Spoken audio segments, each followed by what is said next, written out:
Hi, hello, kumusta ka? Guys, ito guys, meron na naman tayong bagong sharing guys. Dito sa ating order sa atin ng cakes, ito ay 2-tier at ay team Sofia team cake. Oo. Guys, dito pag-usapan din natin guys ang pricing ng ating cake, kung bakit may mga mahal na cakes at may mga murang cakes din. Oo, dito papaliwanag ko rin sa inyo. At dito guys, umpisahan ko sa paglagay ko ng cake board, sinisiguro ko talaga guys na naikabit ko hanggang ilalim. Ayan, para pagsisiguro talaga kasi malayo pang pagdadalhan natin itong cake na ito from Pasig or Taytay to Alabang, Muntinlupa. Malayo-layo din. Kaya ini-ensure ko talaga guys na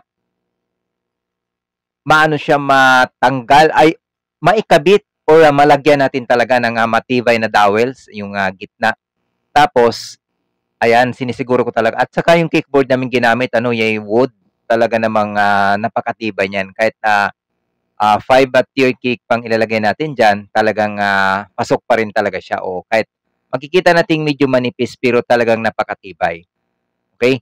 Diyan guys, ang ating dyan, nakalagay dyan sa ground na, kumbaga sa first tier natin, yun ay 4 na layer, 4 na layer nilalagay ko dyan, At yan naman sa ating pangalawa, ayan ay 6x5 or parang 6x6 na nga siya.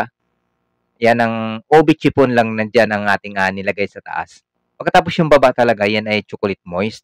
Ayan ay pinakamatibay nating nilagay sa baba at yan nilagyan ko nga lang dyan ng kickboard para pagsiguro talaga. At nilalagyan ko rin siya ng dowels.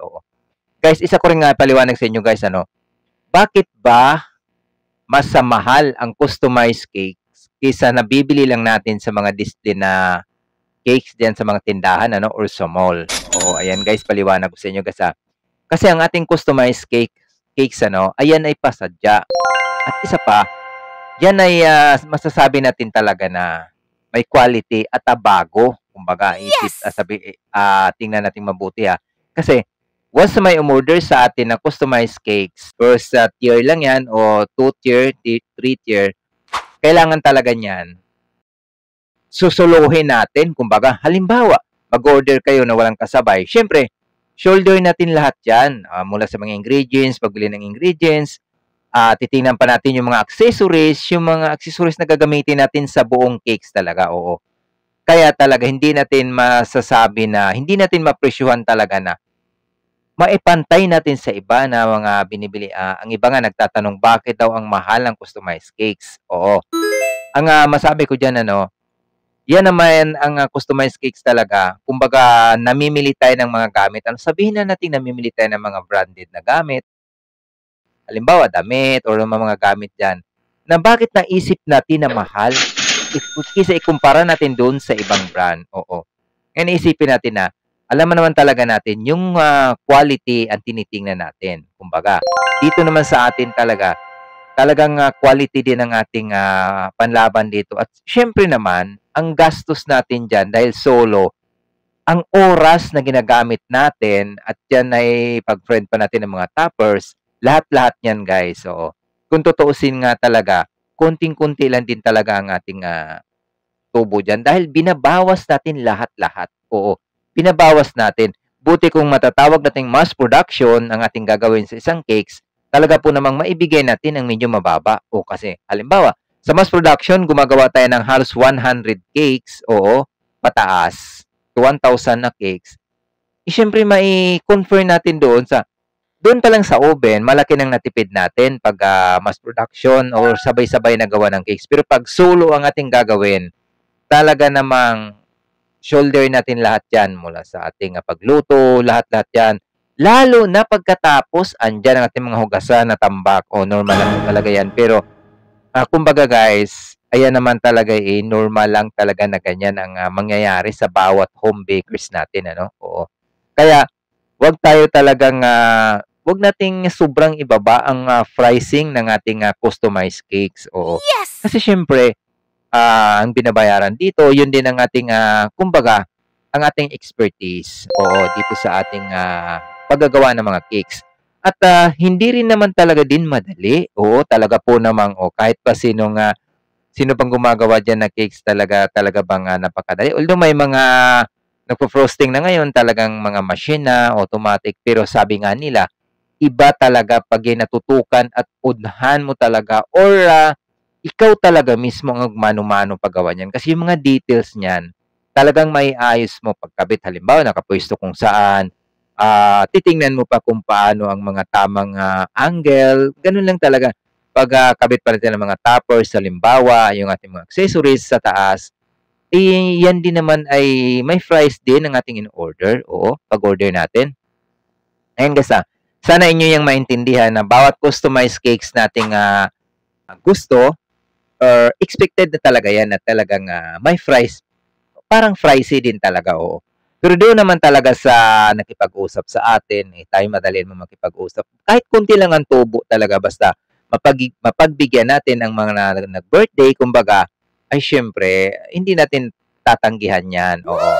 Ngayon naman dito guys, dito nagsabay na rin ako ng, pangregalo natin kay Pia. Happy birthday pala kay, Sofia sa Villanueva, oo, ng, Alabang, Alabang, Muntinlupa. Maraming salamat sa inyong orders, lalo sa kanyang, mga parents, ano. Dito nagsabay na lang tayo guys ng, nagsabay tayo ng, 7 na number cakes, oo, para din sa kanya, ano. Ito'y chocolate mousse din na ginawa natin. Ayan ang ating final outlook, ano, ating, final products diyan sa kanyang, order. Dito naman, pinakita natin kanina kung, anong gagayahan natin, ano, nakikita naman natin. Ayan ang final talaga, sobrang bigat sa ating, cakes kasi ang atin na lang chocolate mousse yan, almost 3 kilo, oo, ayan pa ang mga accessories natin at yung sa taas, talaga namang hindi ko naman talaga siya kinilong, buo pero talagang sobrang bigat, oo. Sulit na sulit talaga guys ang cakes natin, ating, ginagawa, ano. Yan 2 tier lang naman at yan chiffon cake ang taas, ube chiffon cake at ang ilalim, chocolate moist, oo. Ayan ang ating mga ano guys sa ating, na final na, may kasamang 12 cupcakes, ayan, at tayo mismo nagde-deliver yan guys, oo, at talaga po namang medyo malayo din talaga, at ang daan parang Antipolo, ano, talagang pababa may mga burol pang nadaanan kami, talaga namang hindi rin talaga madali, ano, pero sa kabila ng lahat, nai-deliver natin yan ng maayos at, ayan, nakikita naman natin. Pati ba paglagay diyan ng, naubusan kami ng poste namin diyan, ano, diyan sa aming, boxes. Pero pinaka-safe talaga diyan na kailangan talaga pagkatapos nating gawin, makubiran kaagad natin ng mga cling wrap, ano, para hindi natin malalaman na mayroong lumilipad na mga insekto. Hindi naman natin masasabi, para naging close talaga siya at safe. Dito naman, wala naman tayong takot dito sa ating frosting kasi yan ay, ECC.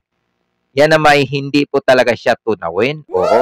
Pero mas masarap yan talaga siya 'pag malamig, oo. Kasi ang ginagamit natin niyang, procedure diyan sa ating, prepare, talaga po namang yan ay, cold water ang ating ginagamit diyan. So 'pag nilagay natin sa ref niyan, bago natin siya kainin, talaga po namang dagdag, sarap talaga yung lamig ng ating, cakes, oo.